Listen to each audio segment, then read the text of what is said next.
Hey folks, good morning. We are going to do some layout work for the manuscript, the documents for the Spelljammer Combat and Exploration. So give me a second here to check my signal, go through my spiel, and then we will launch into some page prep. So let's see. Sounds like the signal is good. If you follow me on Twitter, I've just posted that I'm live. You can follow me on Twitter at Phil Kearney, Filkearney. Who am I? I'm Phil Kearney. I create role-playing game supplements. Right now, we're working on Spelljammer Combat and Exploration, which will publish on the DMsGuild once it's complete. There is a slew of work that I've previously created on DMsGuild that is down low in the description. All the work that I create is 100% preview. You can read anything that I publish cover to cover, read the full thing, run a 20-level campaign using my ideas, and if you like them, awesome.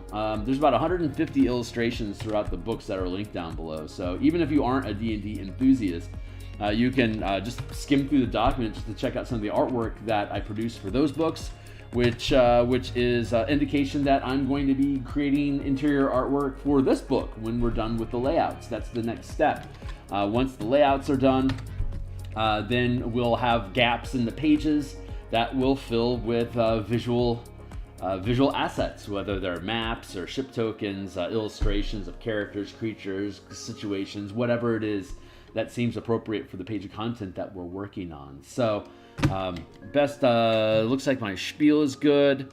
So best way to support the channel as always is to like, subscribe, hit the bell, help me hit more benchmarks on YouTube to expand the me being able to pay myself as an artist well.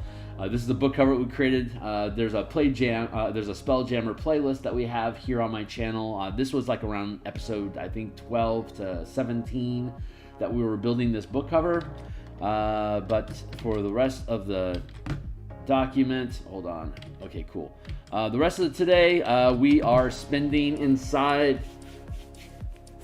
We're going to spend inside of Word, which is the editing, the layout program of choice for me right now. Maybe someday I'll learn how to use Affinity or InDesign, but most people have access to Word as a cheap word processor, which can also do a pretty good job doing layouts. All the content that I have down in the DMsGuild down below was all created in Word as well. So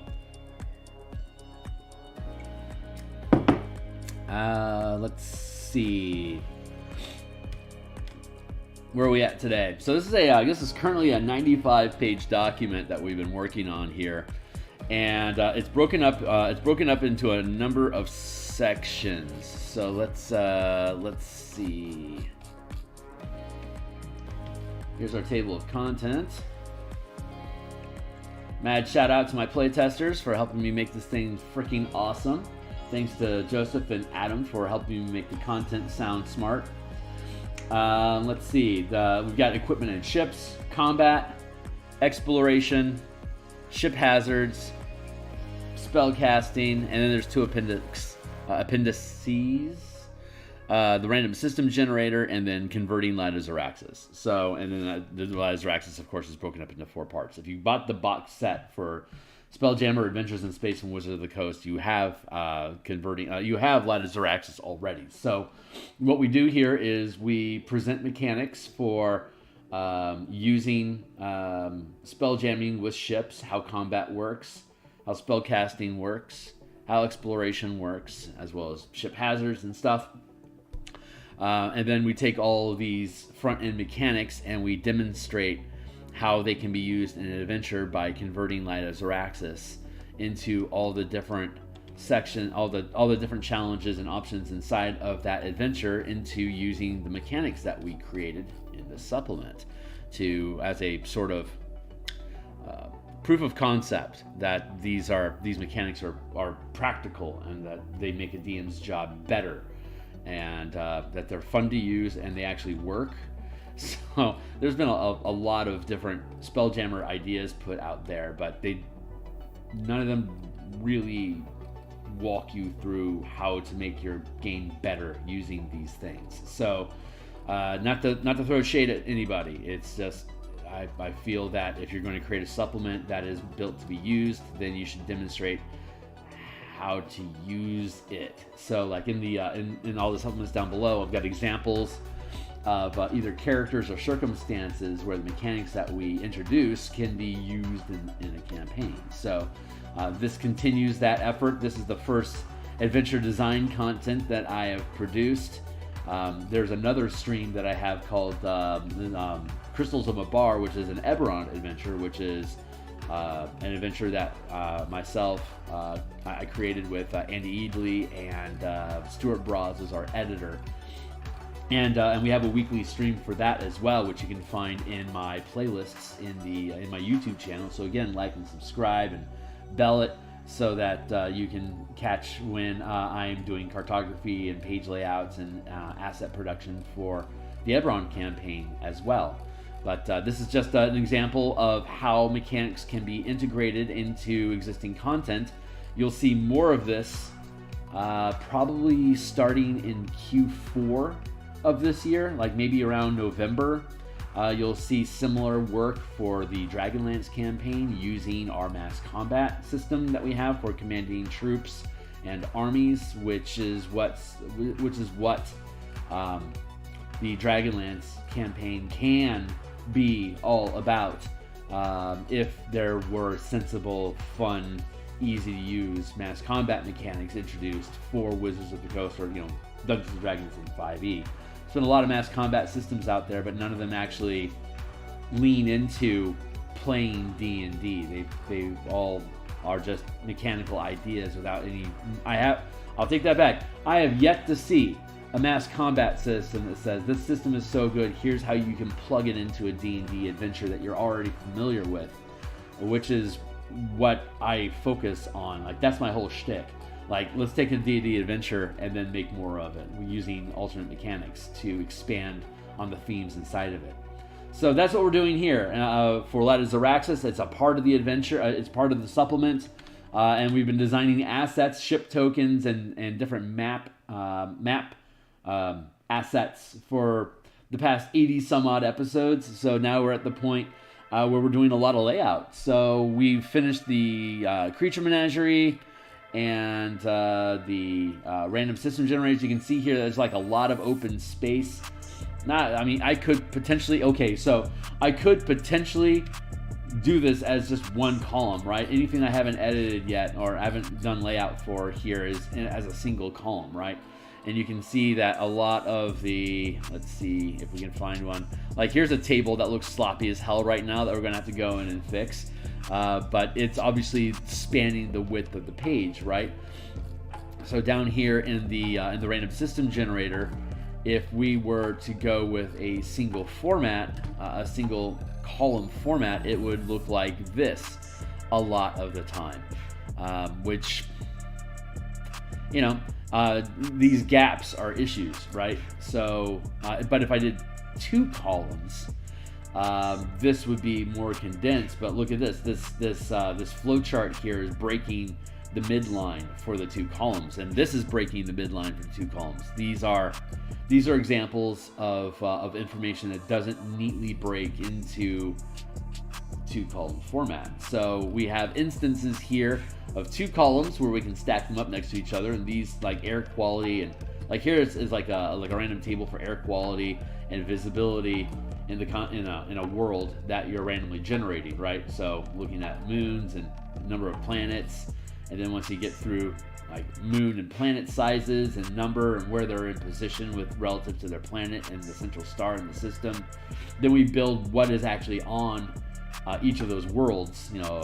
Anything that has a spherical gravity can be a world. So this is defining the worlds, what they are, and then air quality and visibility are subsections of the composition of each world. So, but they're equal value here, right? So we have them standing side to side in a two-column format. But what's really interesting here is that we have these massive gaps in the page that I could have like shoved these things up into the space here and had like a gap down here and stack these up side by side over here.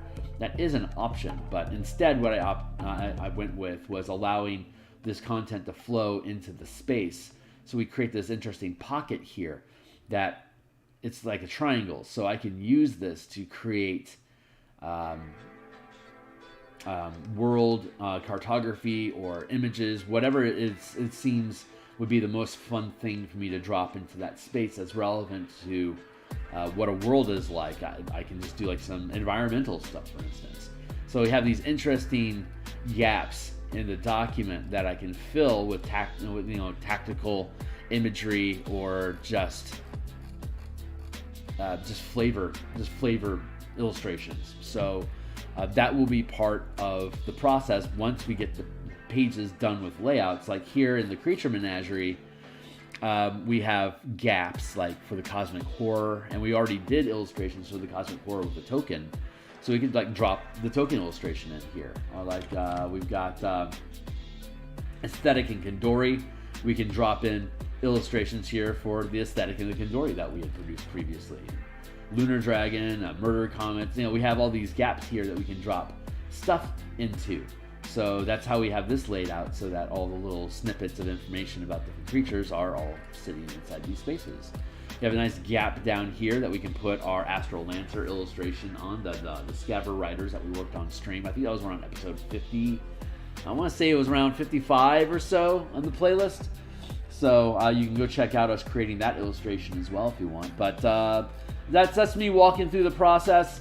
What we're going to do here is push this over, and I've got a notepad here where we're playing with different font sizes. So like you can see here, grab this over like this, like the Aesthetic, for instance, in the Creature Menagerie. You come down here and you can see the Aesthetic. It is using a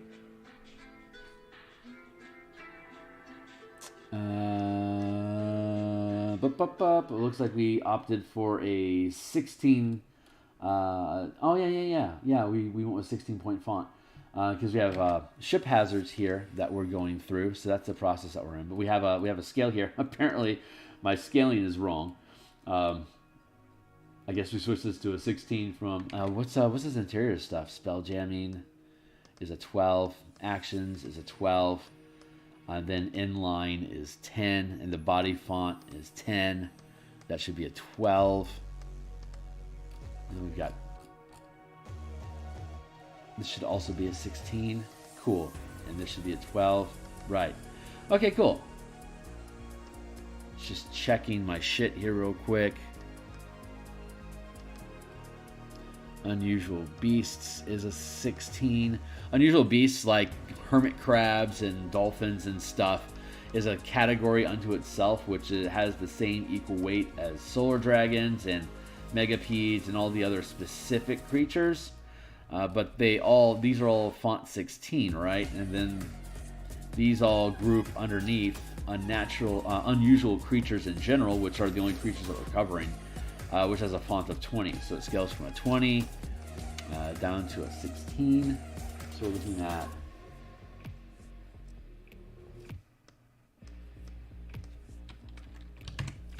that went from a 20 down to a 16. I'm just going to plot this out real quick just to have everything set. We'll probably end up doing a lot of this today. I honestly don't know how interesting page layouts are, but I just want to let you guys see where we are at in the process as we go through it, so you can see where things are coming from. So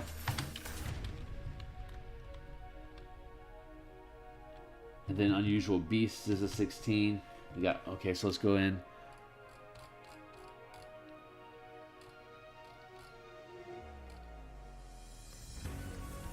Creatures towing ships. Yep, that's a 14. And then Astral Travel. Mounts instead of just towing creatures. And you got Astral Travel with creatures as a 14. Okay. And then Unusual Plants. Is that a 16? Yes, it is. Cool. Okay, great. So that's all sitting even. In episode 1, I think it was episode 1, that we started going through and breaking down the scaffolding of the book. So you can see here that each of these sections is broken down into its individual scaffolding here: unusual creatures, unusual natures, unusual beasts, unusual plants.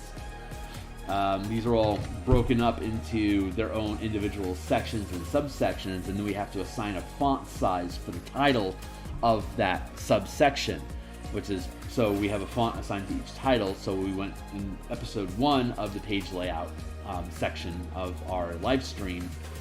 We broke down all of the scaffolding for the entire book. And you can see here that we're going through all the scaffolding of like all the combat stuff. Here's all the combat stuff that we have to break down, and here's the breakdown of the Spelljammer equipment and ship section that we have, right? So these are all breaking down into their individual sections that we can just take in chunks. So I'm hoping, oh god, let me set a timer here. I've got a 11 o'clock end point. Spend some time with my gal on the brunch circuit. And how convenient, it's 9:19, so we've got 100 minutes on the block. It is my endeavor to process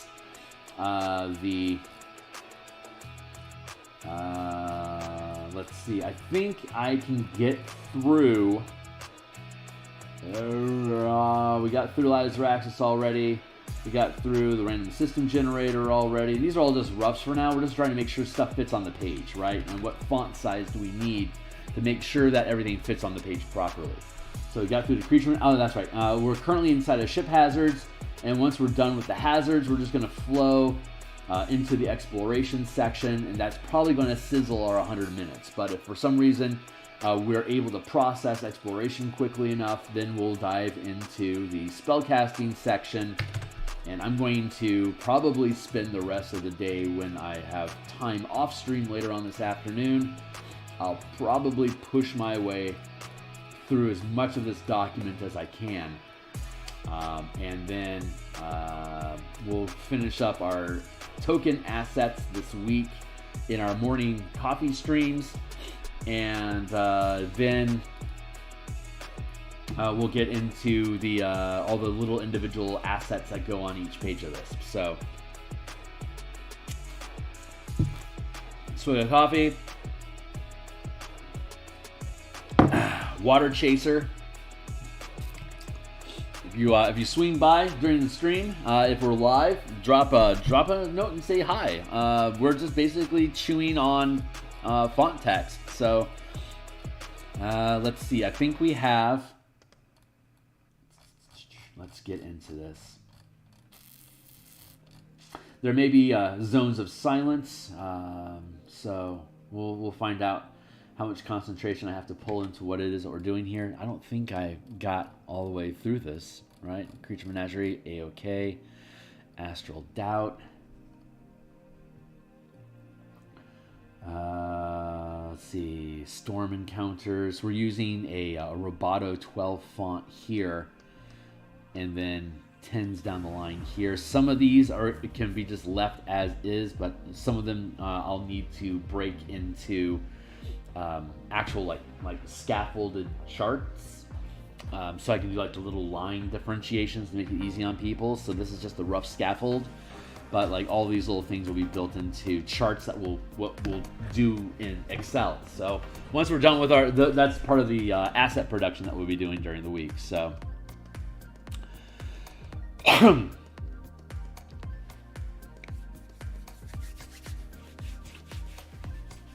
let's see. There we go, types of storms. So what are these? Are these sitting on a 12? Is that practical, or are these 14s? Okay, so currently we're going to 12, but we may end up changing these things to 14. I'm not quite sure.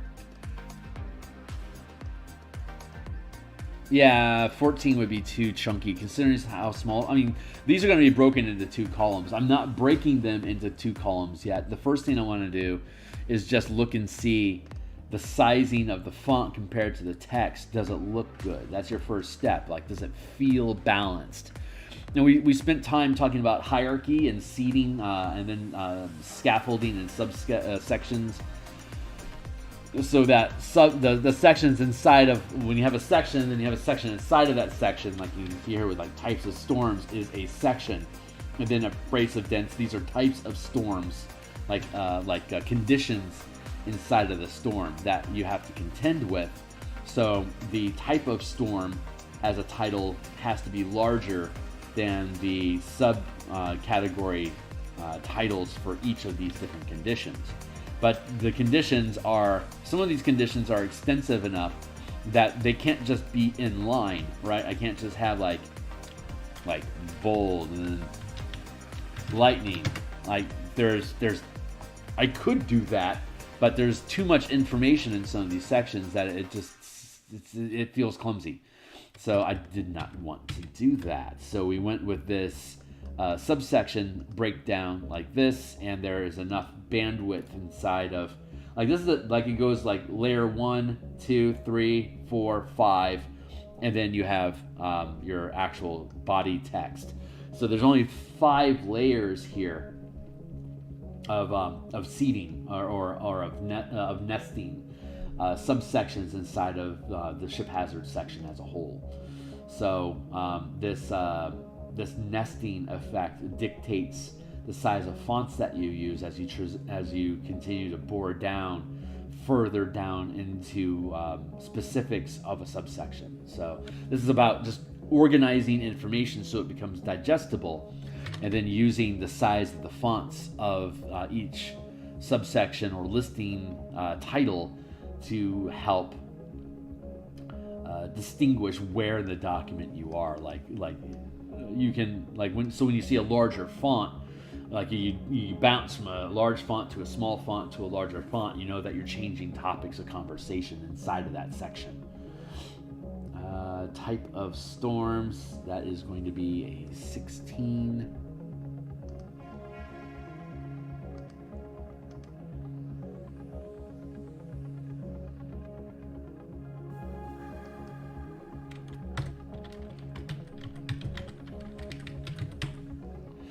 Is that how we're doing that? Roll result.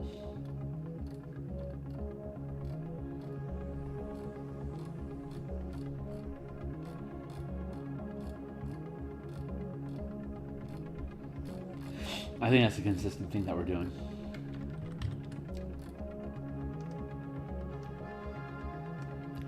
And then this uses the Roboto 12 bold lowercase cap font that we created for this. So we have the style. If you're using, there we go.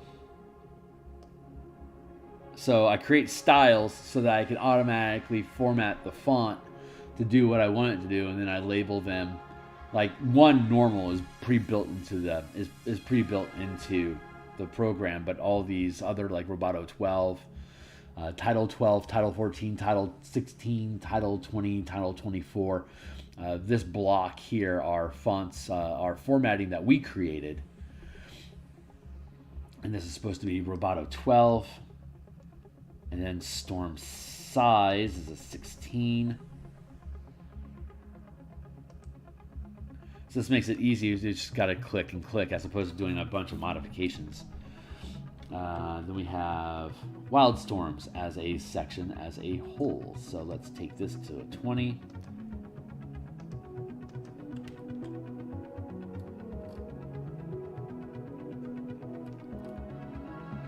See, that's pretty digestible.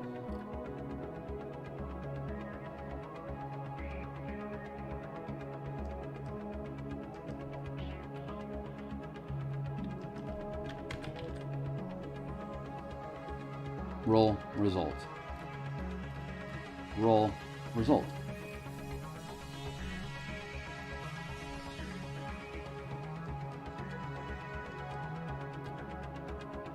Cool. All right, I'm good with those. Let's see. And then after we break down this section, we will then actually reposition the text on page to decide where we need 1 or 2 columns for each particular subject. And that will create the pockets of space. Success is a 12.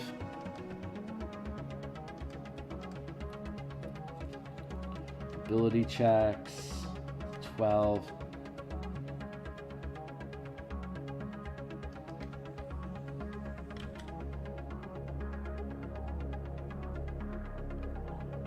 That feels weird.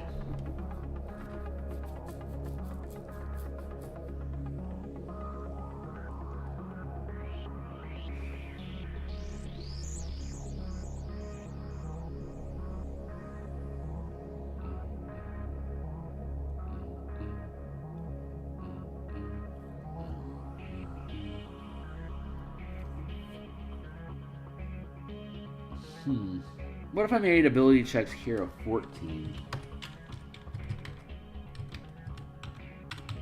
Like, I want to give the same. I have ability checks here. I want to give all of these ability checks the same the same font weight. It's just something I'm nitpicking about.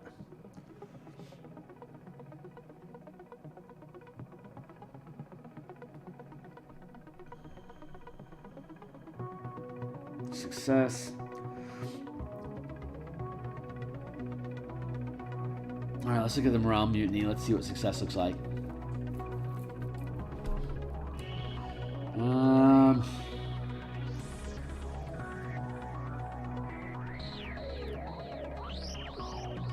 All right, let's okay.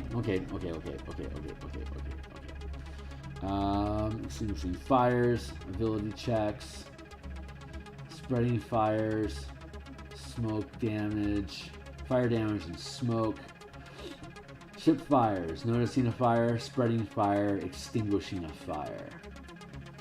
Blending air envelopes, ship fires, fouled air and fire. Ship hazards, fouled air and fires is a hazard. Blending air envelopes and ship fires have the same mechanical weight. I'm okay with that. Ship fires has the same weight as infestation severity. That's cool. The severity of infestation matching the size of a mutiny. That feels right. So you have morale and mutiny as a section, and then you have ship fires as a section. So then you have noticing a fire, extinguishing a fire.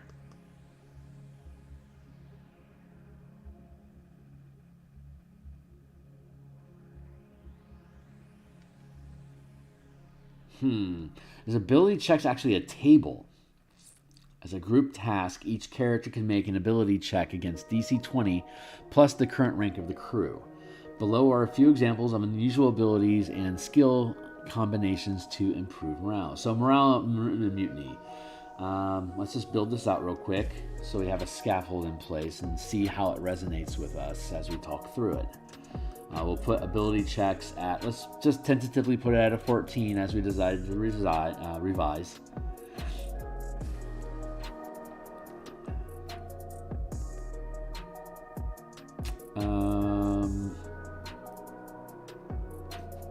We have, ability?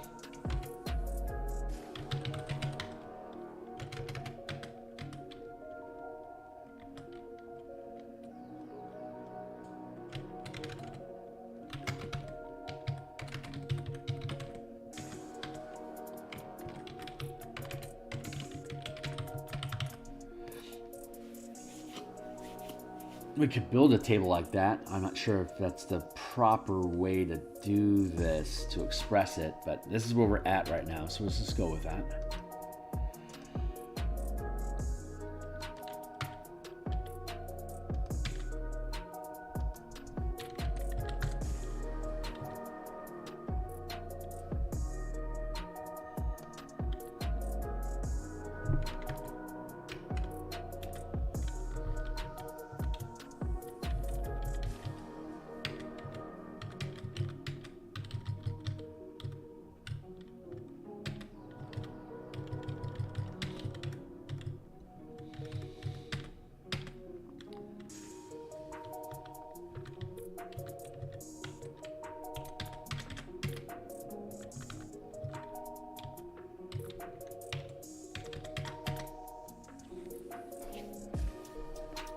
Like, this will have to be built into a table so it sits more cleanly, but this is sufficient for now.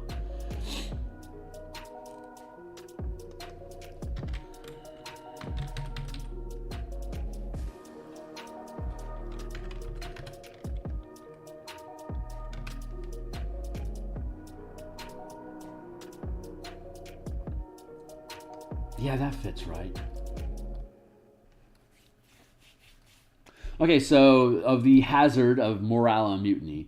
When the lifestyle aboard a ship degrades or crew are lost in either battle or fire, a group such are lost, such as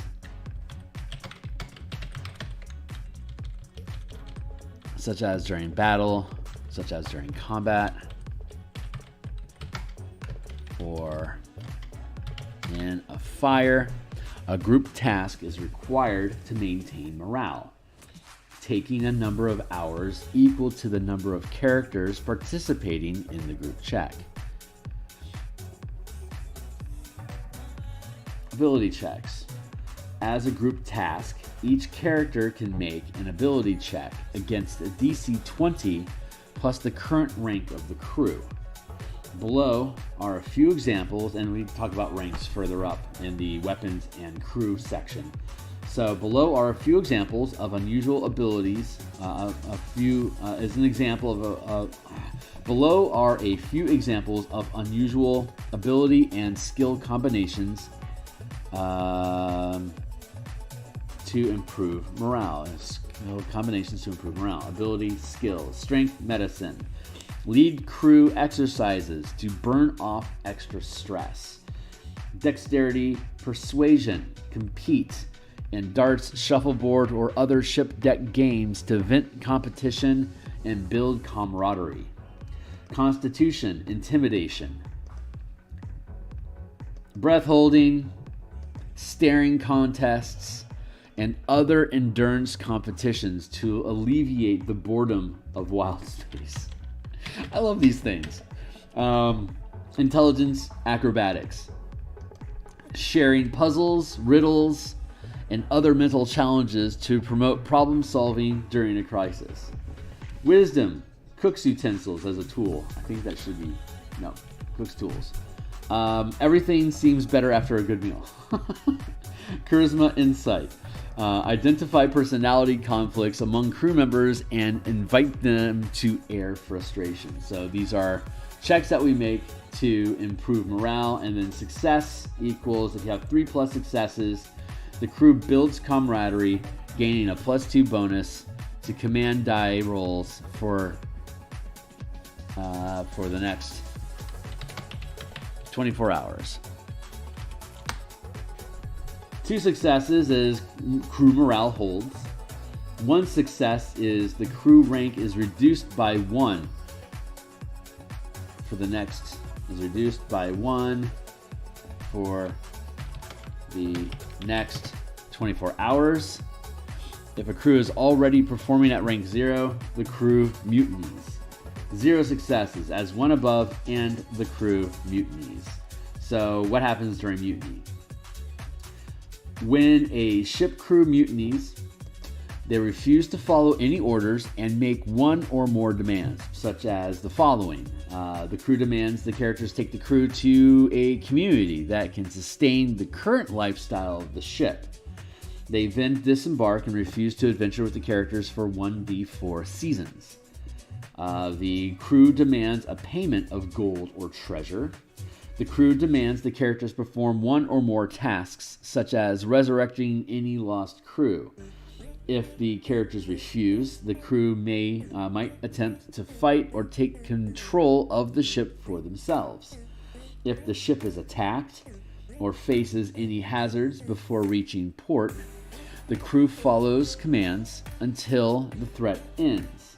The character can then attempt another group task rolled with disadvantage to improve morale.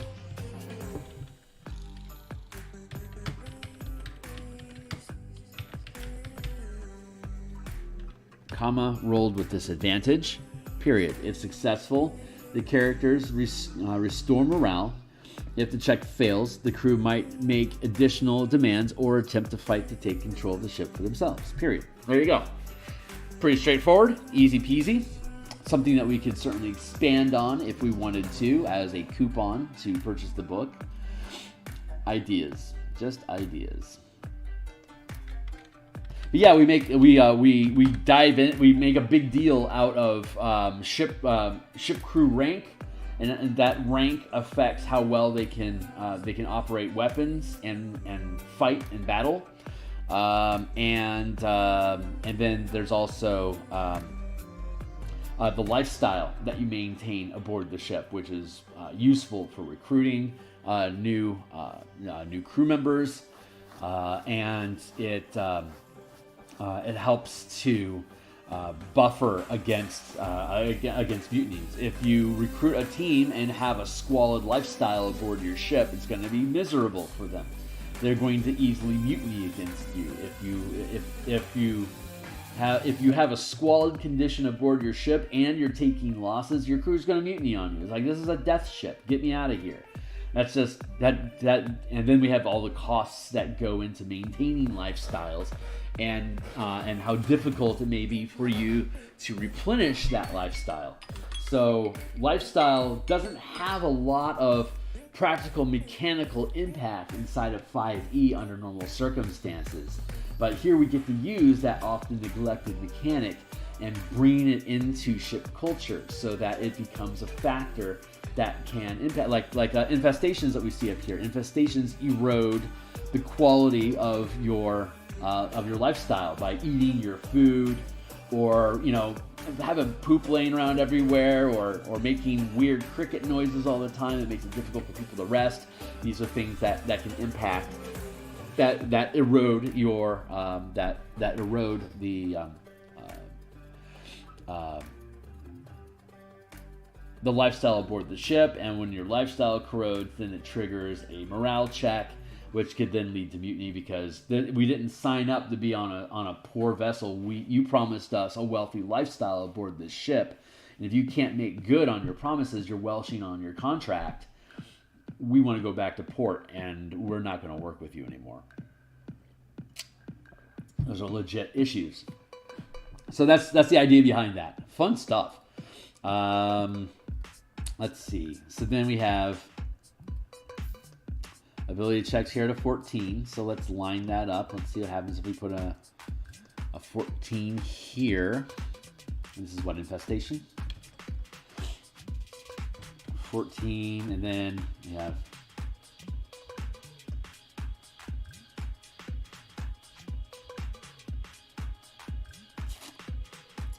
roll, DC, description.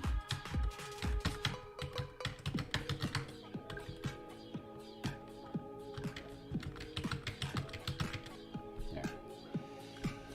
We know these are going to be a 12-point font no matter what. 12 Roboto.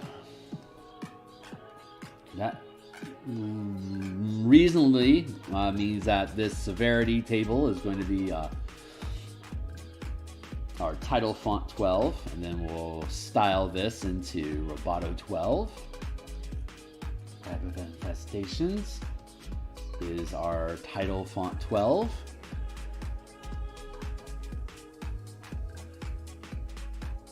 That makes sense. Does that make sense? The morale and mutiny is a 20, so that means that infestation is also a 20.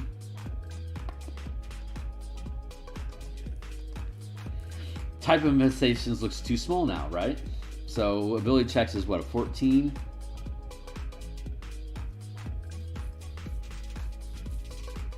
Oh, we can totally drop that to a 12. That does make sense.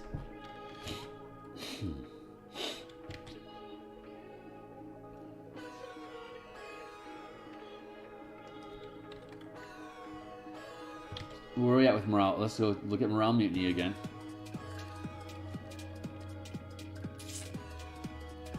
Success is at 12. And ability checks, I should capitalize there. Thank you.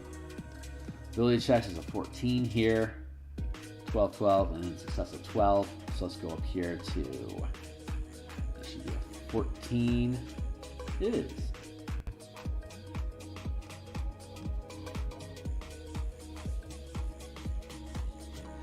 Infestation severity.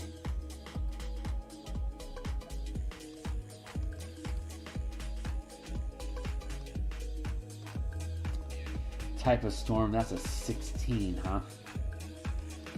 Storm size 16. Type of storm, storm size, wild storms are 20. Okay. So let's see. This is literally the job here right now. This is why we get paid the big bucks. Type of infestation can reasonably be a 16 then. This is why I don't stream every instance of this, because I honestly don't know if this stuff is like interesting to people or not. I don't have a large enough base for me to be able to get consistent responses from folks, but that ability check now fits in there nicely. It's a 14. Is this also a 14? Please tell me it's a 14. Nice. We don't need an ability check for storms.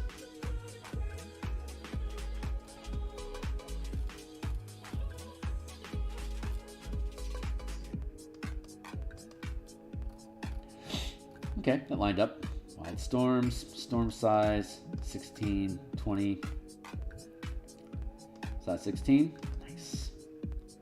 Ability checks is a 14. Success is a 12. Morale is 20. Ability check is a 14. Infestation severity is a 16. Infestation is a 20. Nice. That all lined up, man. Figured it out. So freaking sweet. Infestation 20. Type of infestation 16.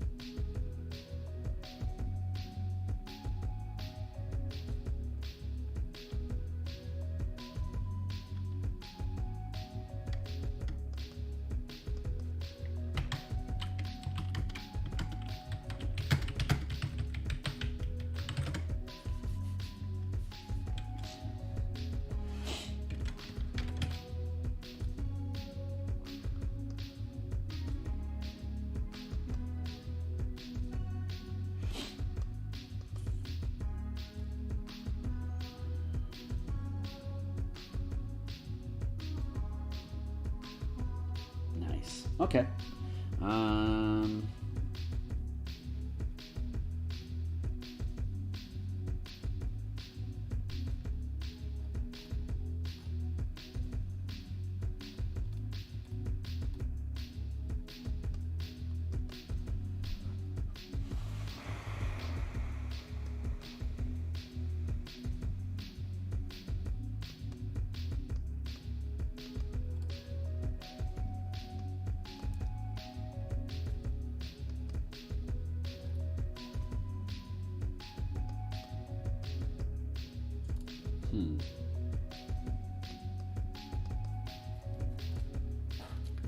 I'm like, okay, so an ability check, you have success, and then you have failure, and failure equals mutiny. So is mutiny actually a subsection? It kind of feels like it. So let's see what happens if we do that. Mutiny. Success, mutiny.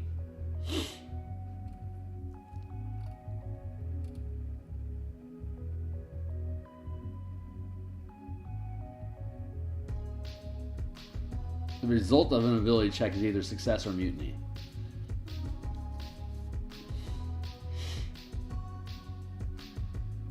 So, yeah.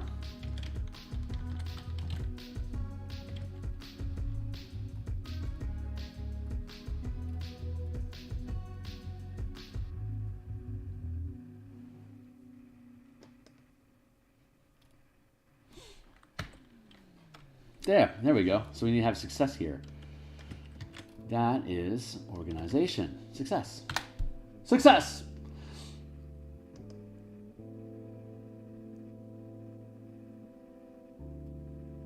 $14.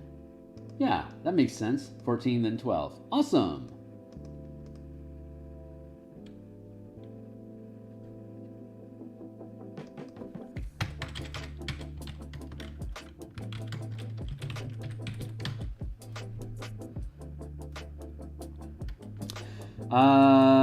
Yeah, so let's see. Just to read through infestations with you guys. Well, we'll come back and we'll visit this in a second, I suppose. But yeah, infestation severity. Roll or choose a severity of infestation to determine the group check DC. Roll or choose.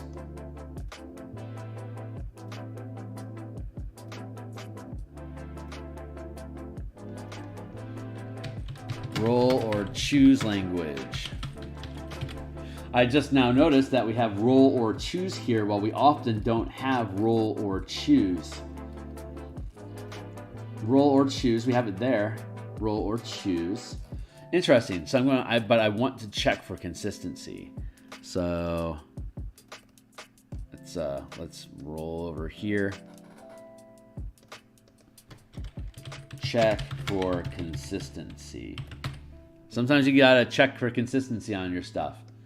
What's great about doing layouts after you do your writing, you get the editing back, is you have a second look to confirm that the language that you're using is consistent. Not only are we attempting to create a consistent font style for representing the document, but we're also trying to make sure that each of these little subsections is using a similar formatting of language that's actually being used. So we're using the same terminology over and over and over again, so that it becomes intuitive and transparent. Like, you don't see it anymore. You just see roll DC description. You know what it is that you're trying to do here, right? So that may seem like a no-brainer, like super obvious, but a good document is going to integrate super obvious stuff that then just becomes invisible as the user works their way through the manual, because these are technical manuals that we're creating. I mean, rule supplements are by nature technical manuals that teach you how to play cops and robbers, like how to imagine. Like, this is structured imagination that RPGs are building for us, like a way to imagine, or to confine, like to create rules for our imagination to rage against and riff upon. So we want to make sure that language is consistent, so they spend less time thinking about what you're. The less time the reader has to think about how you're saying something, the more they can focus on what it is that is being said. Hopefully that makes sense to anybody that's listening out there. Because when you're building a document, you want to be thinking about what your voice is. Like, that's where a lot of the sensitivity reading is coming in from. Like, is the language that you're using inside of your document triggering people from being able to further pay attention to what the document is trying to say, because the way that you're saying it is pissing them off. So which is why I focus so much on technical manuals and mechanical stuff, because those are very persona neutral concepts. They're easy honestly, they're easy to stay out of shifting opinions about what's right and wrong for people. It's like, no, this is like ballista fire. Like, there's no opinion or discrimination in shooting something with a crossbow bolt. What you target may be discrimination, but the actual mechanics of pulling the trigger is not. So that's where I try to spend most of my space on the mechanics of pulling that trigger, not so much about why I'm pointing the weapon. So that takes us here into fires. Smoke, ability checks. So we know that ability checks are going to be a 14, right?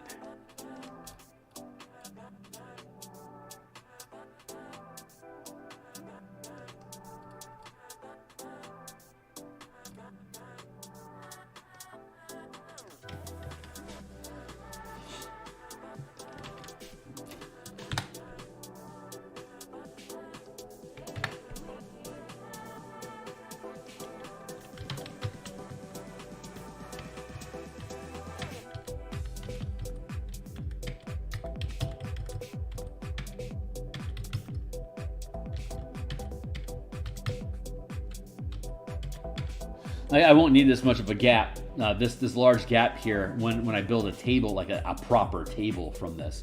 We won't need that much gap.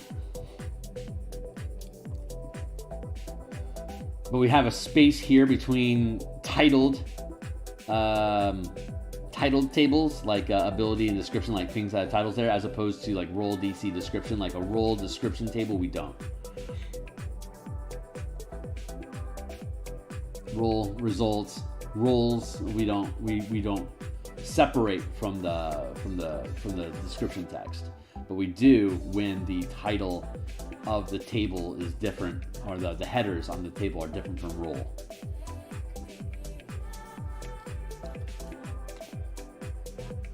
Like, that should have a gap.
Sorry, figuring stuff out.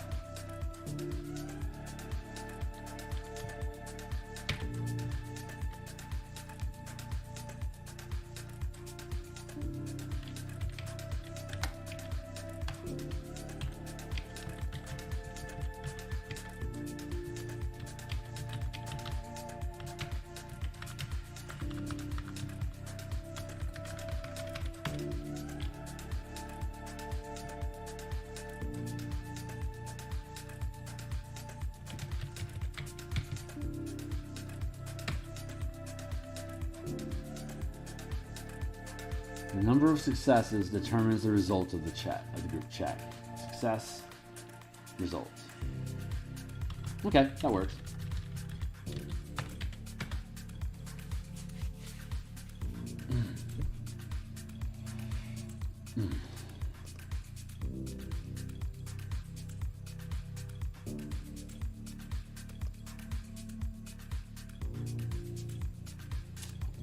Gap.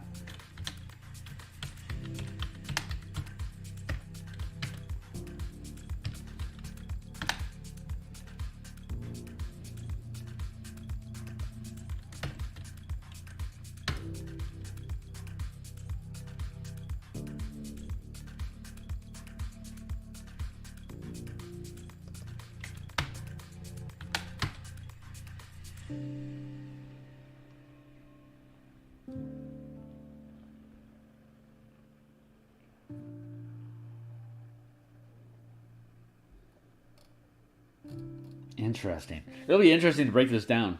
Like, just getting the font size right is the first step, and then building it out so it sits on the page. Interestingly, that is the next struggle. Success, results, success, results.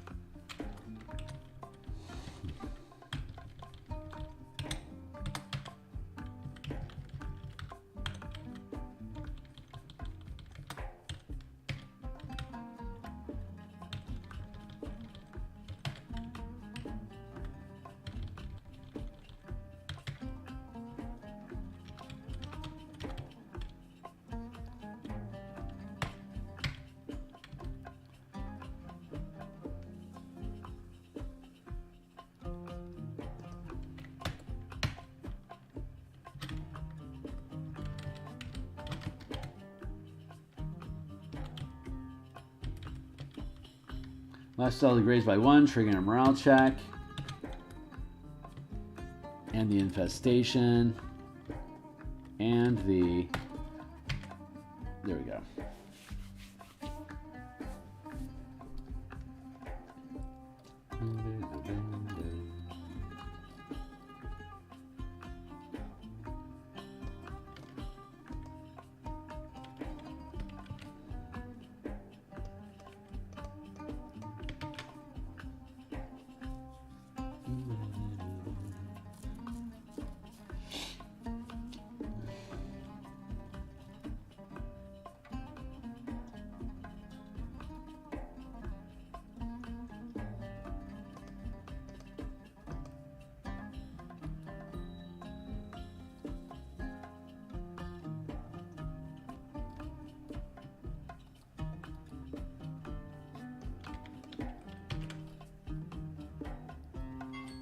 Fire.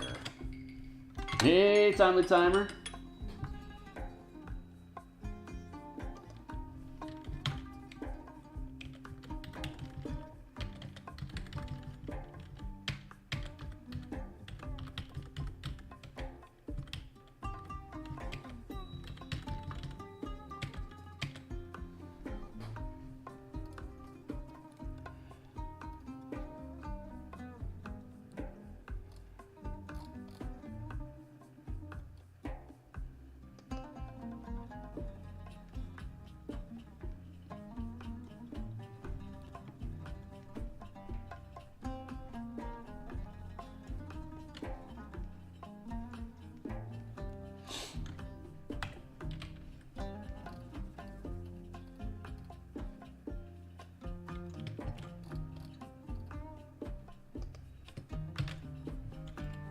Success. So ability check is a 14. That means extinguishing fire is going to have to be a 16, right?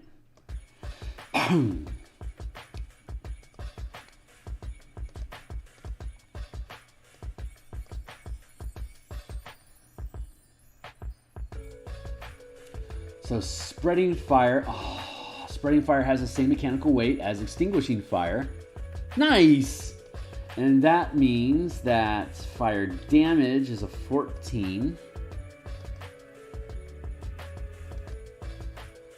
Smoke is separate effects. That is also a 14.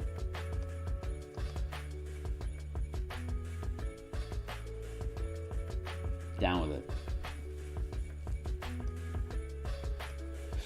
That's going to be font Roboto 12. I think that stays snug. Roll DC description.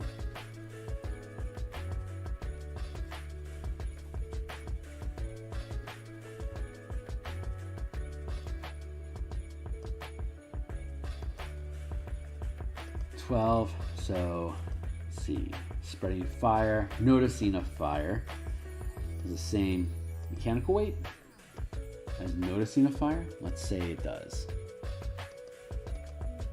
And then fires themselves. Boy, oh boy, what was that? A 20? Jeez.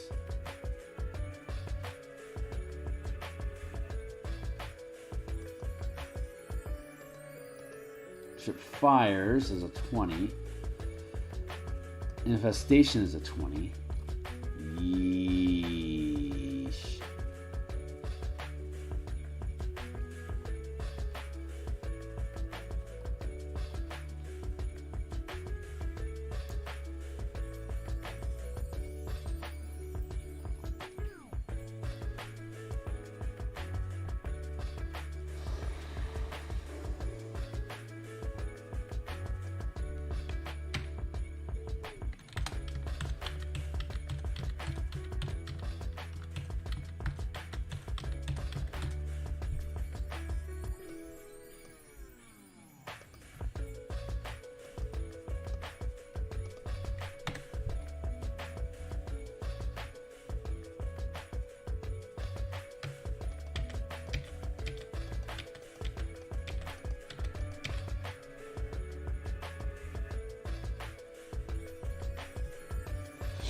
So that is title 12.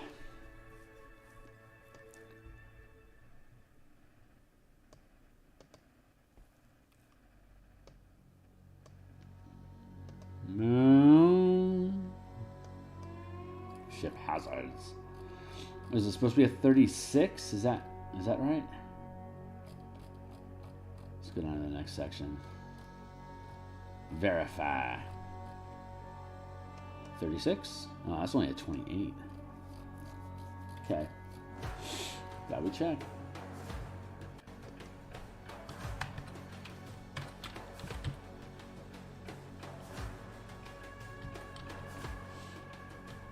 Year 20, 16, 14.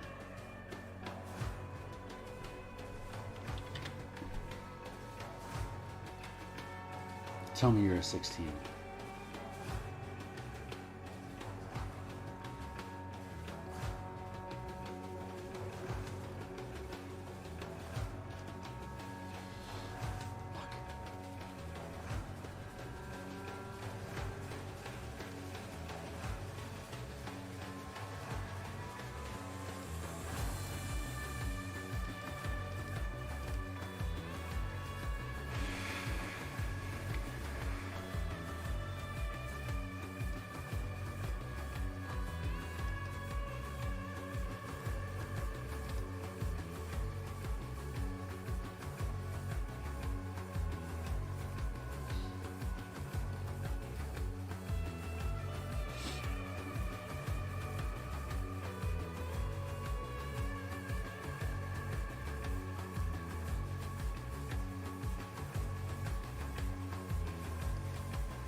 What if I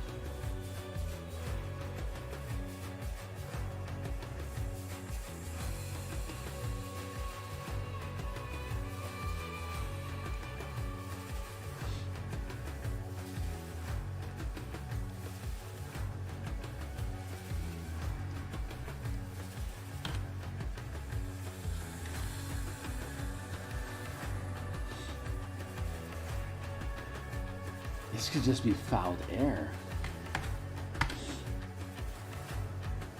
I can push this down. Nice.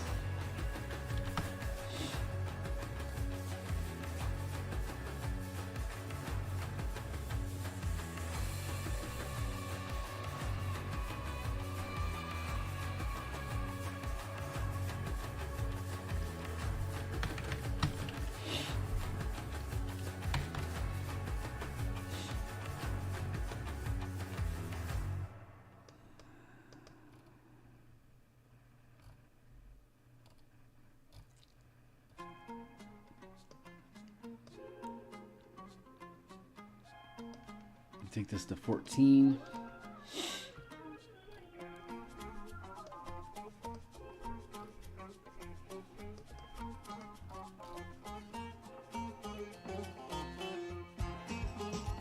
I can make that 16.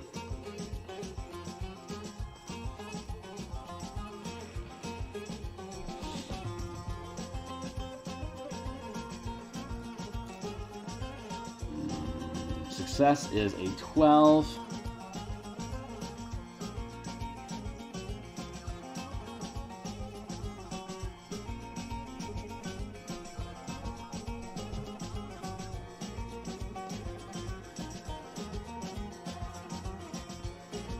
Oh my god. Okay, that's perfect.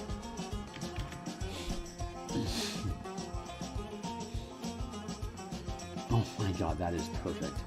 Success and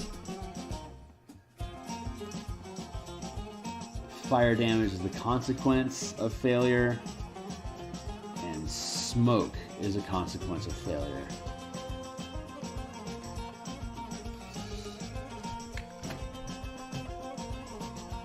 I think that's consistent.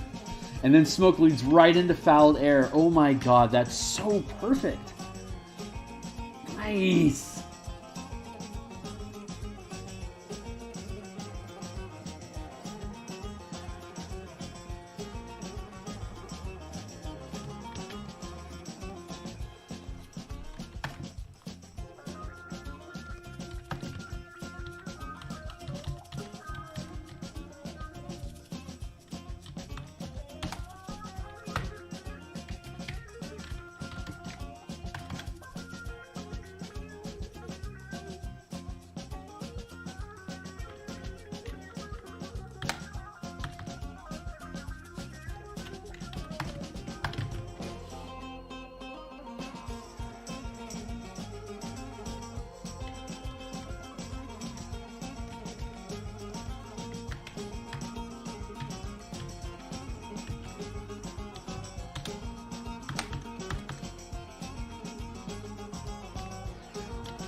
size DC? Does that say snug? Hold on.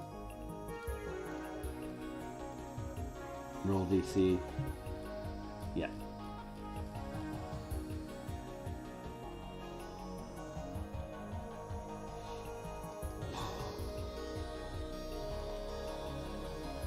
Fire, foul, infestation, morale, wild storms, and then astral doubt at the end. Maybe we should put astral doubt at the front just to be consistent.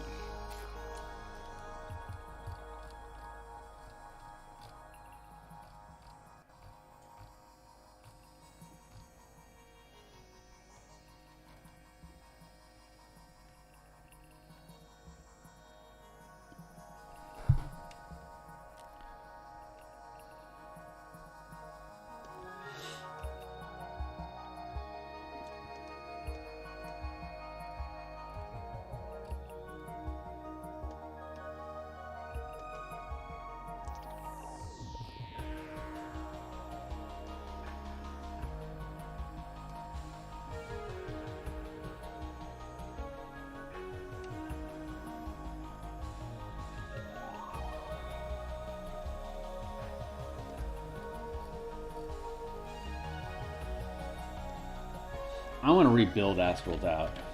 I'm going to do it right now, but I want to rebuild Astral Doubt.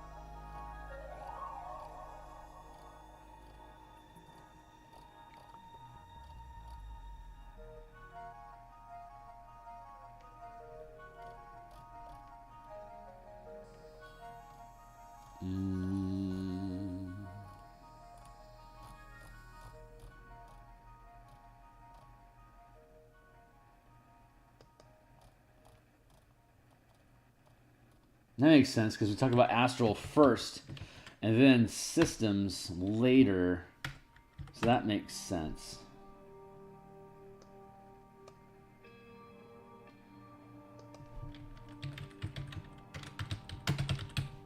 Rebuild this.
I need to reconfigure damage threshold to damage reduction. I need to rebuild Astral Doubt to not be a storm, instead be conflicting destinations. An issue of impacting morale. Check a roll or choose consistency, and then fix your PPR font. That's stuff that I will be doing off screen. Actually, I may come through and fix the PPR thing as a separate screen. Stuff to do. There we go.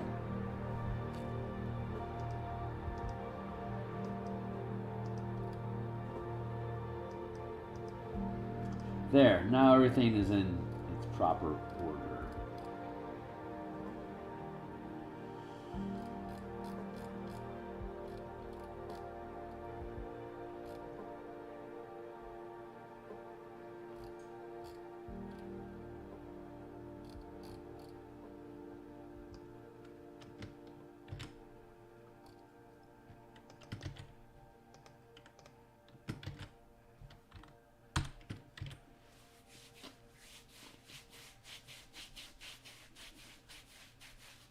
Ugh, itchy chops.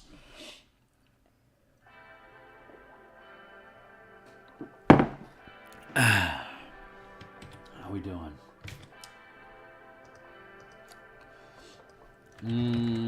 Blah, blah, blah. I think I need that extra space there to make sure this thing happens proper.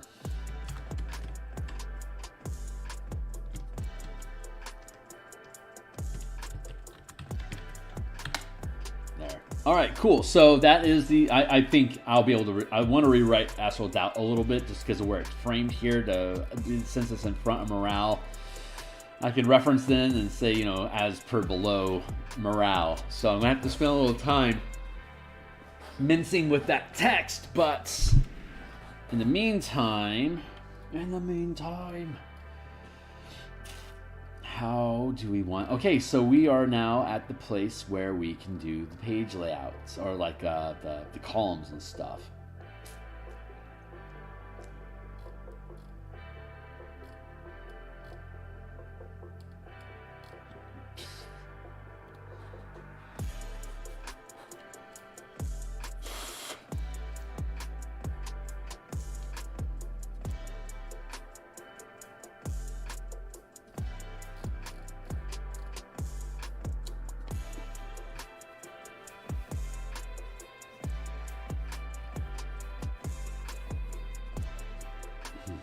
Okay, so the way that we typically do this is we leave the section of the chapter header alone, and we start here and we push down, and then we convert all this into 2 columns, and then we see how it sits on 2 columns, and then we start peeling pieces out of it and deciding whether it stays 2 or if it should be 1 column. So.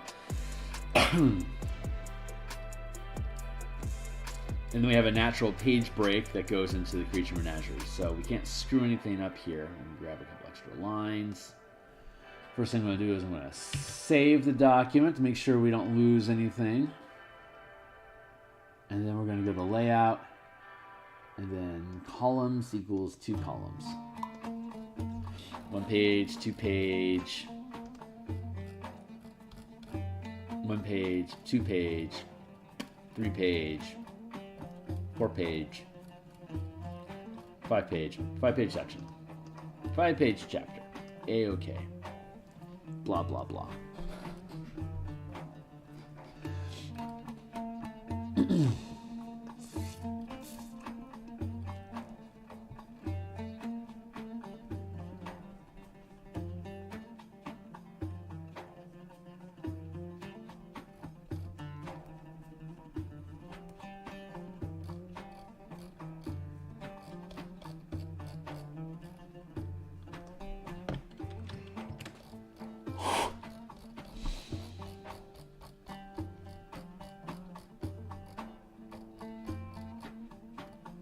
I tell you what, man, a great tactic for pirates is to foul somebody's air bubble with like a Greek fire, so that the air becomes poisoned. So they're going to want to go someplace where the air isn't poisoned, which is the enemy's ship. So they're kind of pulling you off of your ship onto their ship by making your air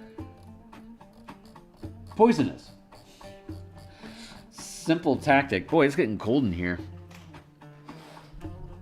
Simple tactic, but very effective in making people go where you want them to. Fire on a ship is fantastic.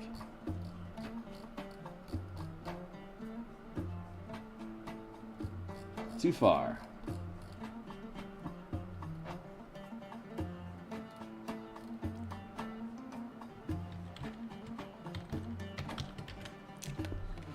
There. So what happens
such as igniting sudden pervasive flame, such as igniting a hole filled with flammable cargo.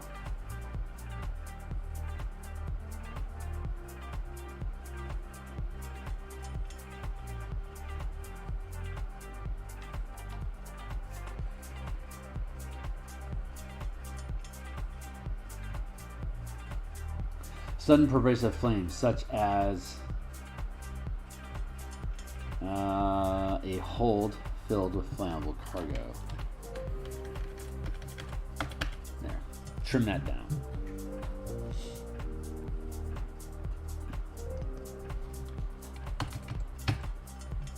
And then we can go to spreading fire here. That makes sense. Extinguishing flames. Ability checks.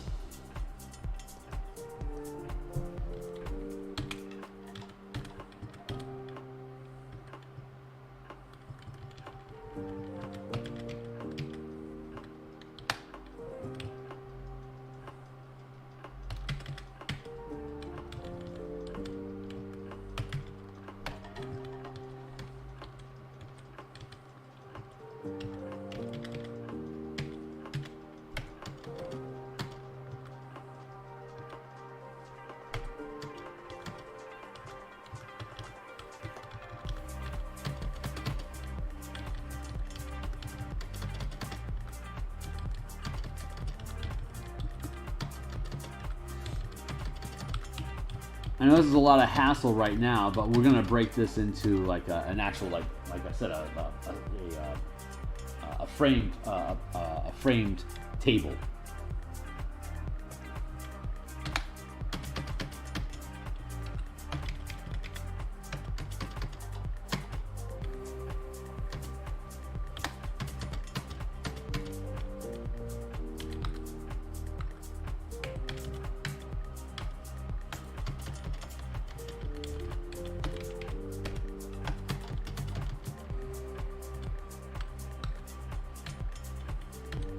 To make all this stuff sit a little easier on the page.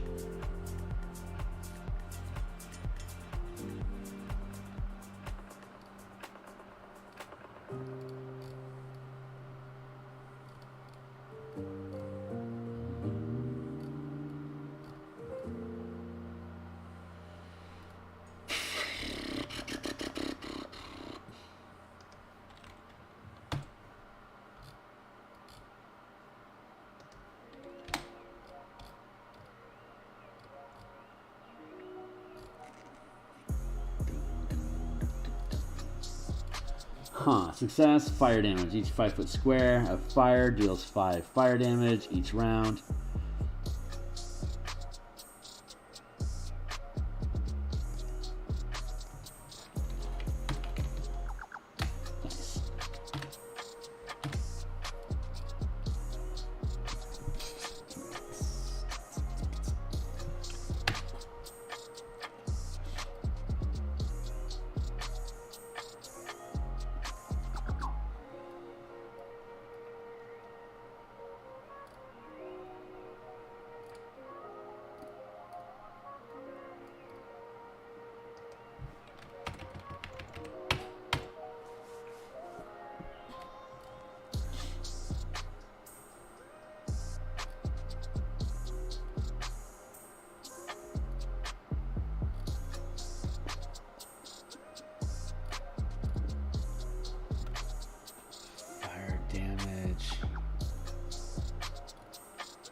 Woof.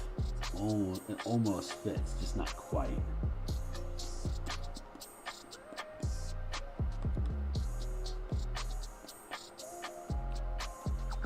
I probably won't bore. Yeah, I'm probably not going to bore you guys with like converting these into tables, but I'll probably do a little bit of that just so you guys can see it, just as a thing. But I don't think I have to spend stupid amounts of time on that.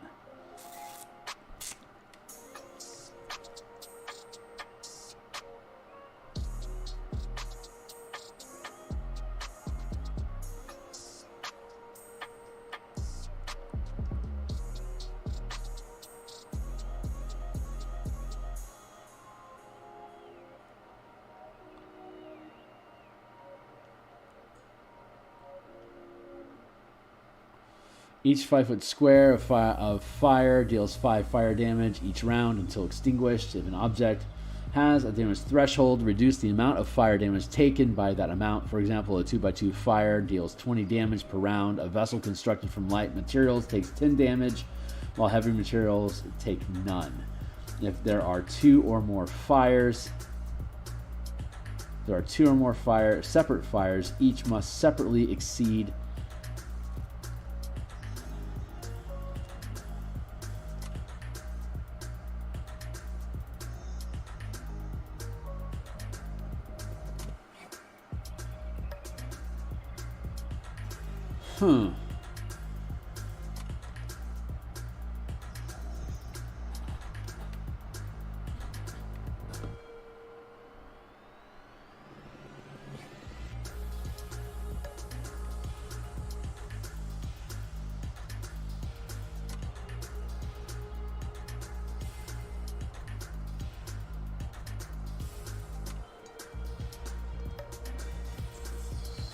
I could probably express smoke differently, but I'm going to leave it there. I actually think I want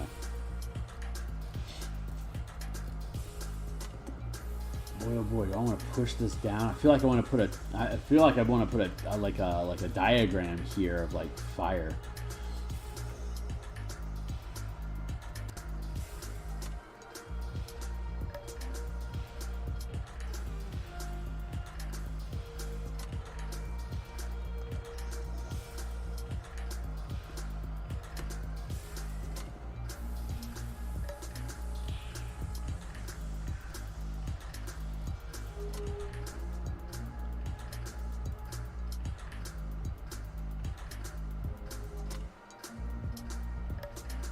Extinguishing fire.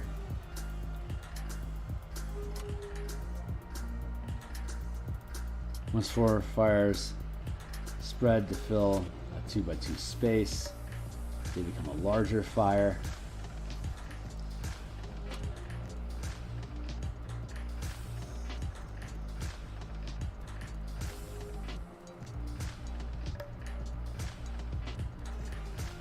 Each round, noticing a fire.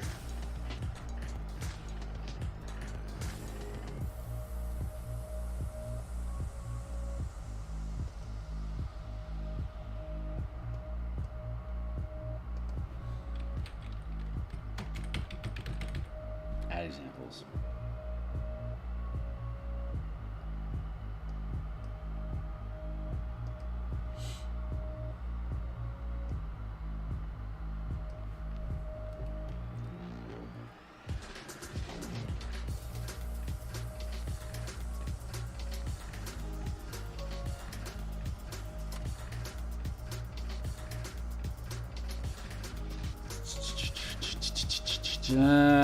Where am I at? Hi, here I am. Let's see. Multiple fires spread. Extinguishing fires, fire damage. If there are 2 or more.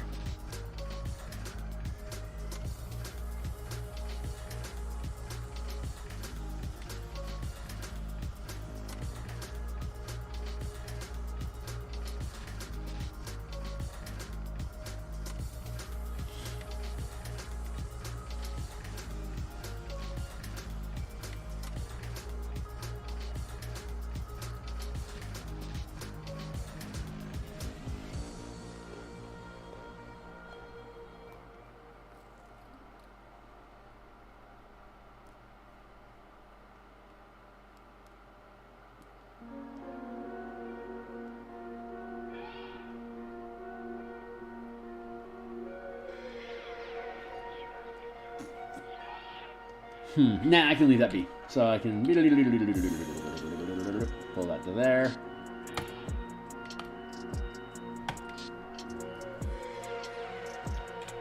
Maybe still push fouled air down to the next page.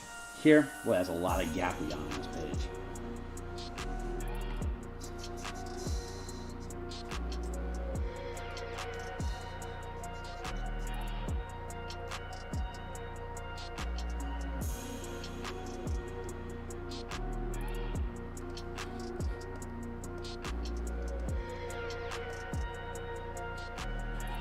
Yeah, smoke is a function of fire. Fire damage. Smoke.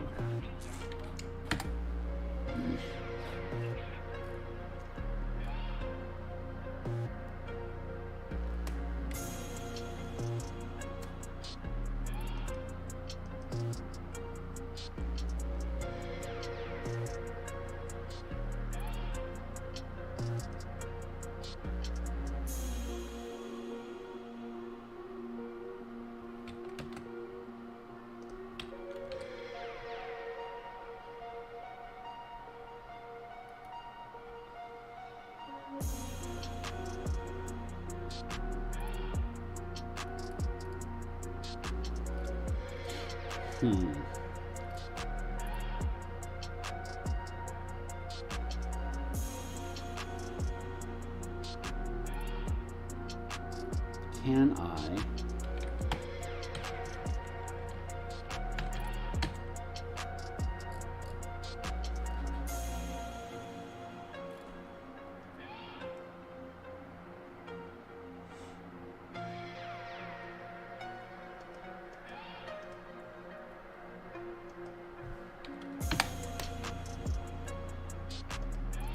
Oh, cheeky monkey. Cheeky monkey. Perfect. Nice. Okay, cool. Oh my god, that's so elegant.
Spreading fire table above.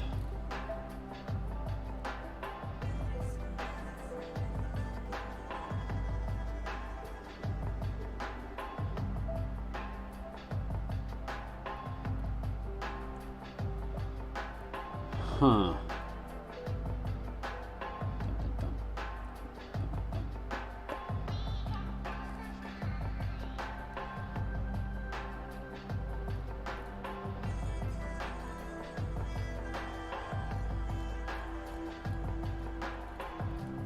Okay, I can afford to add a little extra space into here, so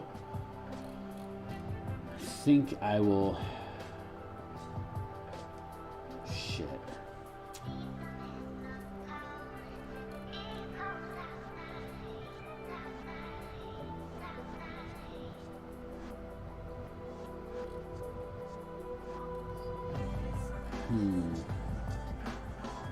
This is what we do, guys. This is why I don't stream all the page layouts.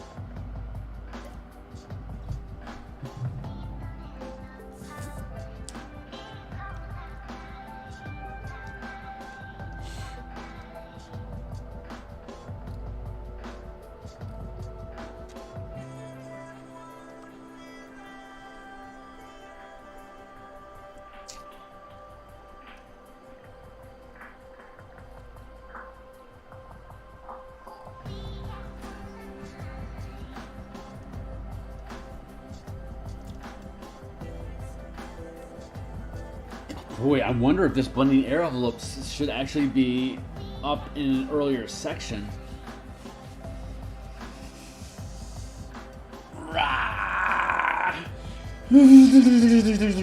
That might actually be true. Fouled air.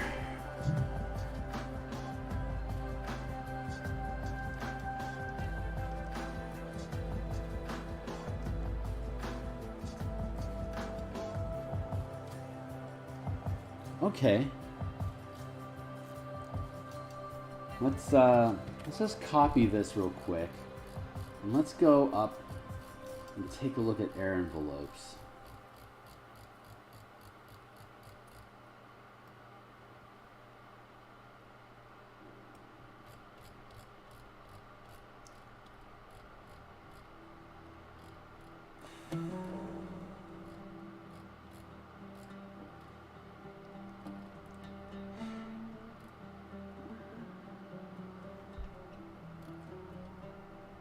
Now, we're not really talking about air envelopes here.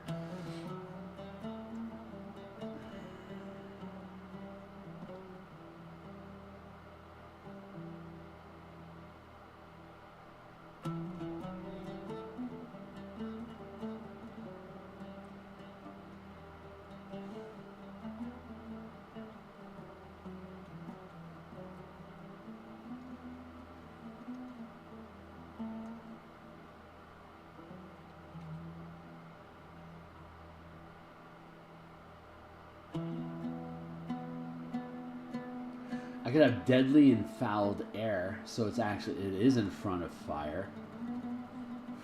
That doesn't make sense. Yeah, I can't put it here because this is just talking about ship properties in general. This isn't like a deep dive into like how air works, so that doesn't make sense. What about in the exploration section?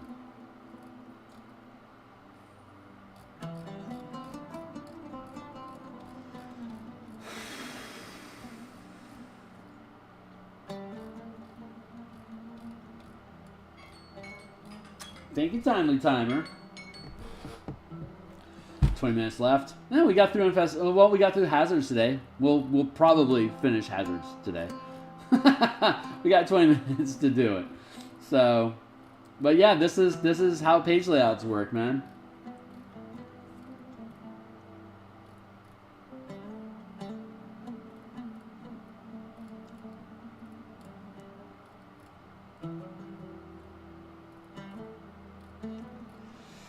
Making repairs. Spelljammer.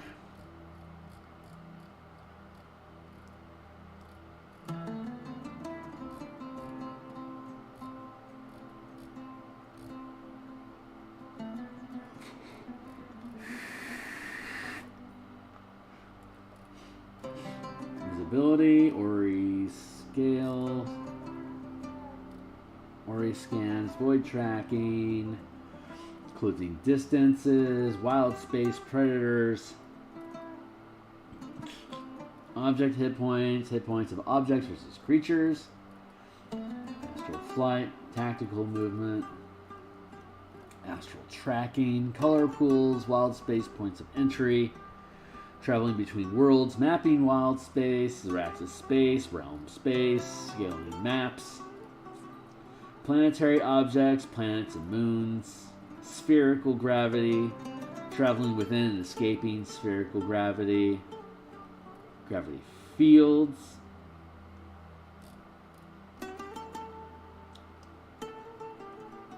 bold. And then we're back into ship hazards. Astral doubt, spreading fires, fire, extinguishing fires, fouled air. This actually isn't a big of an issue. I'm just really picky about how information, like what information is on one page versus another. So it's a picky bitch sort of thing. But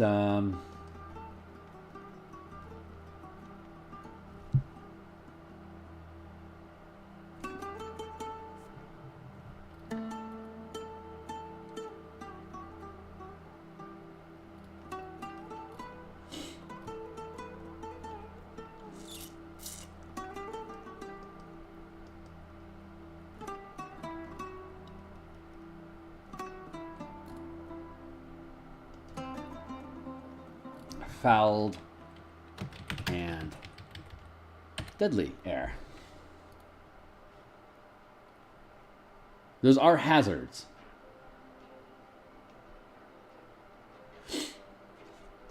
Oh, okay. Well, okay, great. So I just thought of an illustration I can put in here.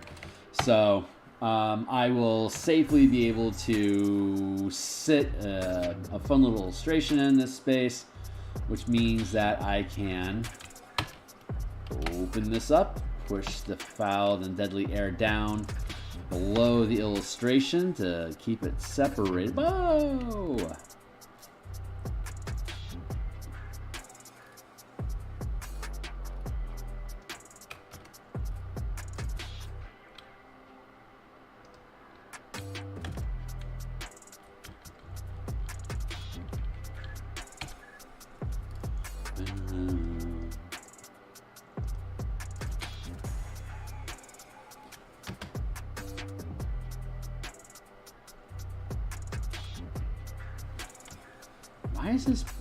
Why is this page breaking like that?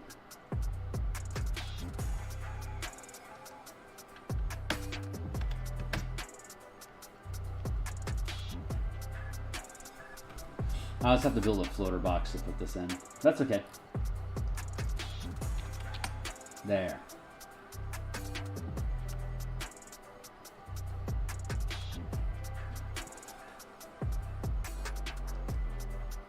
Yeah, build a floater box. Cool. Then that means blending air envelopes. Yeah, I'll show you. So I'm apparently having some sort of a mesh issue here. So what I'm going to do is I'll just show you guys this real quick. Foul and deadly air. Actually, what I want to do is push that down to there. So now we're going to build a shape.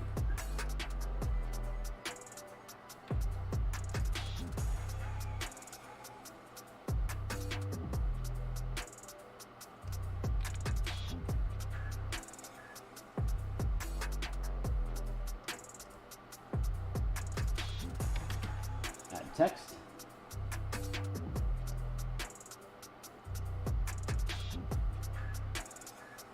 Lines up. With the rest of it. There.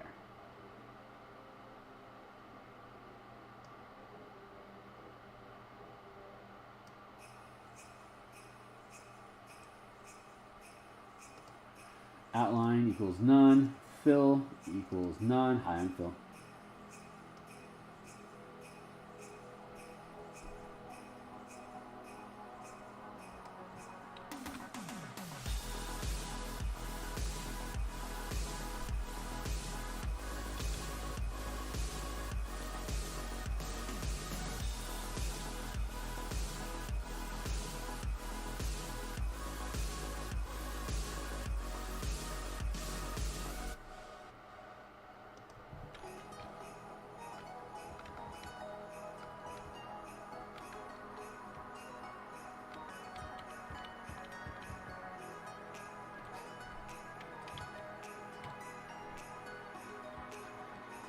Cool, that all lines up, so I can push this down.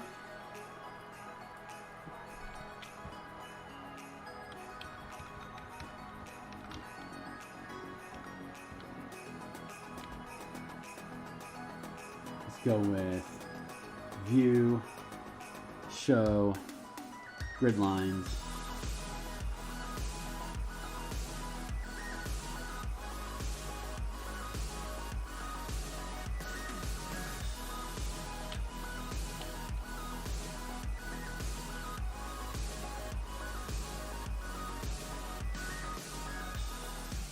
Yeah, that lines up. Cool. So we can now get rid of the grid lines. There. Now it just sits there in the space with everything else.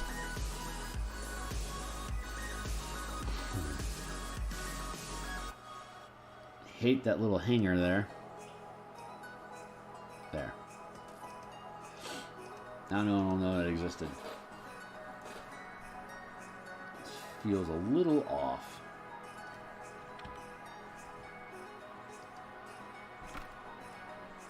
Yeah, there we go. Cool.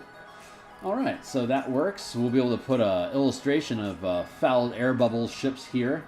I could actually potentially push this once I build a grid out of it, once I build a table out of this, I can push the size of that grid out to here. So I don't have to worry about this hanger here.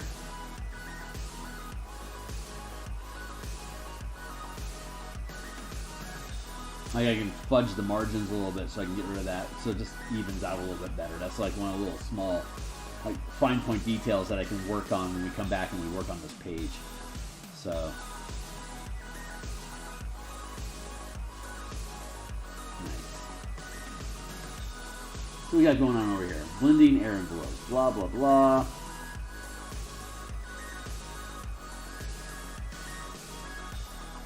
There's fewer hit points, eventually adopts.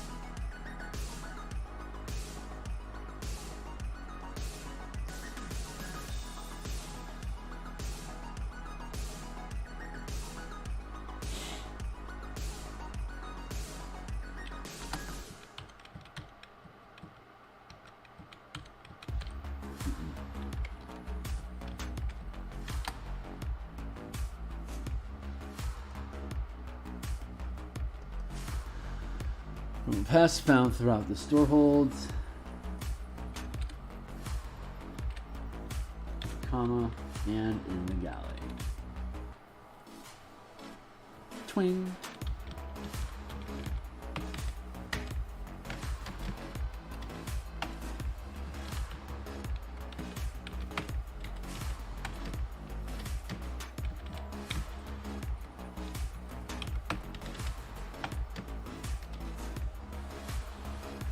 You know, we'll be able to chart out of this too.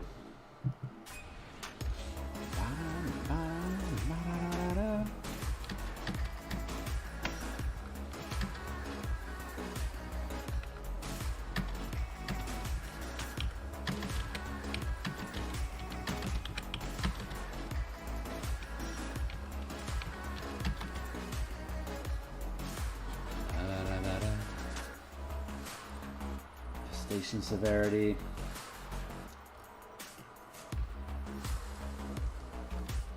Probably just push this down to another page, another column. And ability check. Oh, sweet.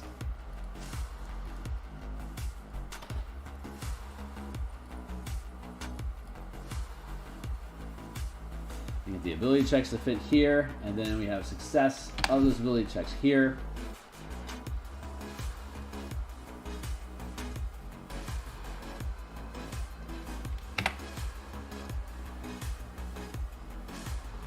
In the morale section, obviously, I should have an illustration of a dancing Theurgy with an instrument.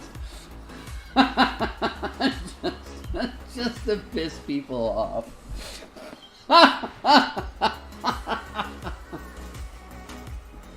Oh no.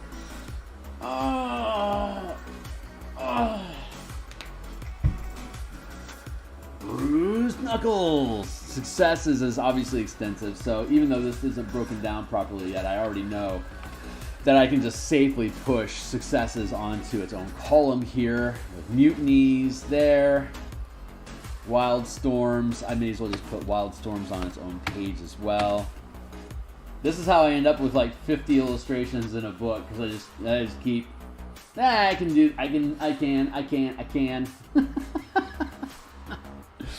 just keep opening up space to make it easier. 11 zone encounters. Boy, oh boy, that is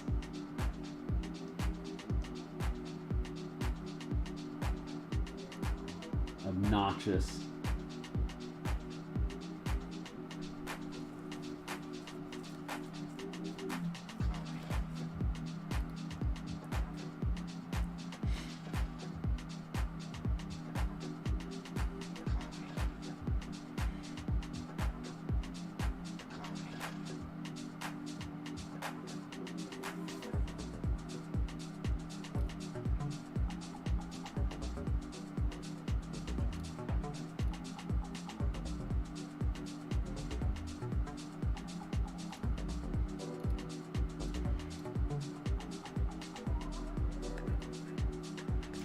What if I was able to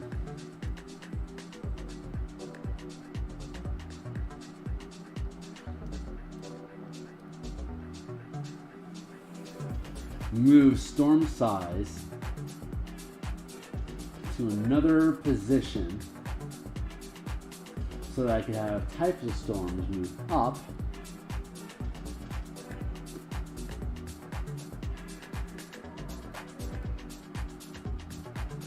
Wow, wait. Bam. Solved. Ha! Ha ha! Oh, look at that. Look at that shit.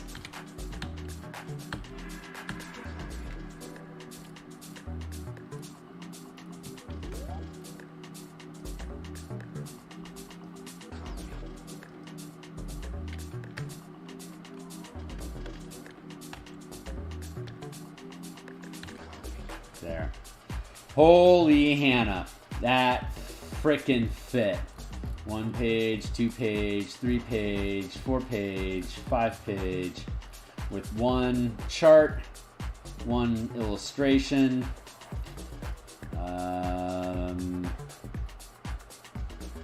2 illustrations,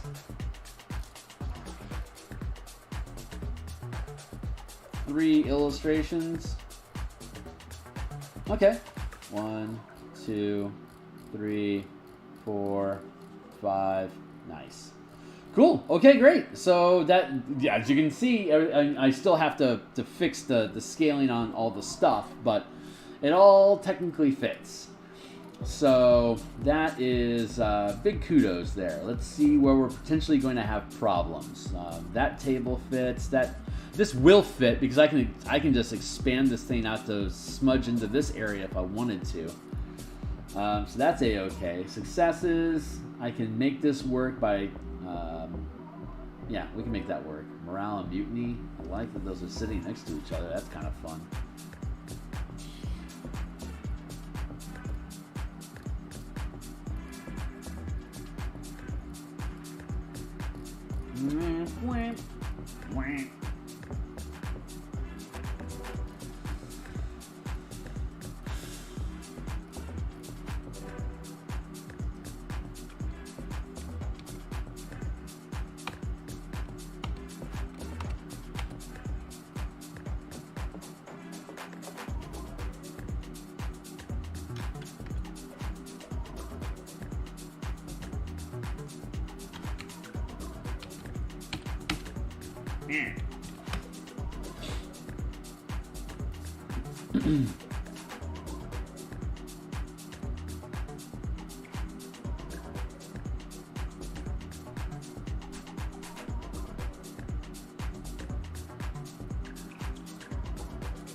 I can fix that. And then some encounters, that looks okay. Yeah, all this stuff kind of just fits. So, yeah, or rather I can make it fit. So I'm not going to bore you with those details today, but...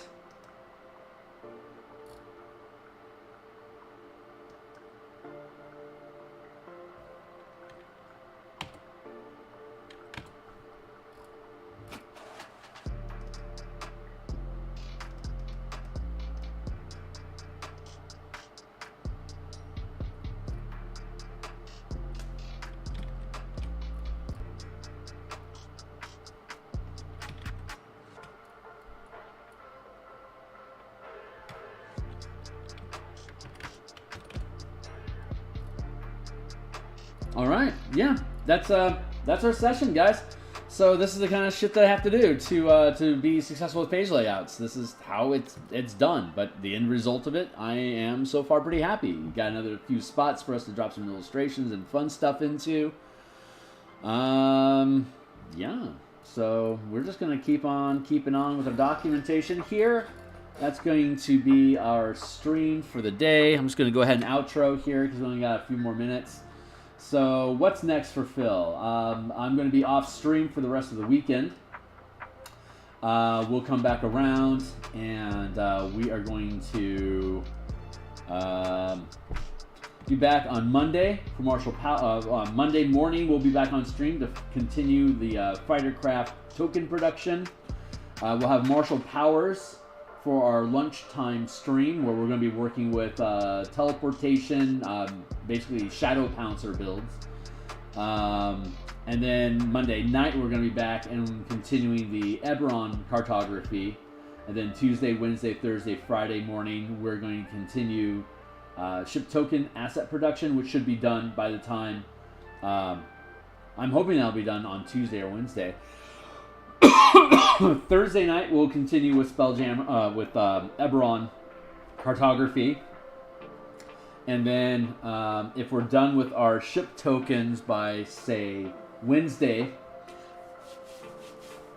then we'll have Thursday and Friday for us to start working on maps and table production. So like the visual assets that will drop into this document, we'll be able to start that then. So like, subscribe, bells and whistles, please. Catch me on Twitter at Phil Kearney. Check out some of the content for me to be able to monetize this stuff and therefore to get paid to do what we literally have just been doing here, which will come in handy when we start doing more illustrations. I'll need 1,000 subscribers and I need 4,000 hours of watch content. So if you guys want to help me out with that, just check out some of the other streams, and I'll see you guys on bright-eyed, bushy-tailed on Monday morning, and I hope you have a fantastic weekend. So I'll see you on the other side. Cheers.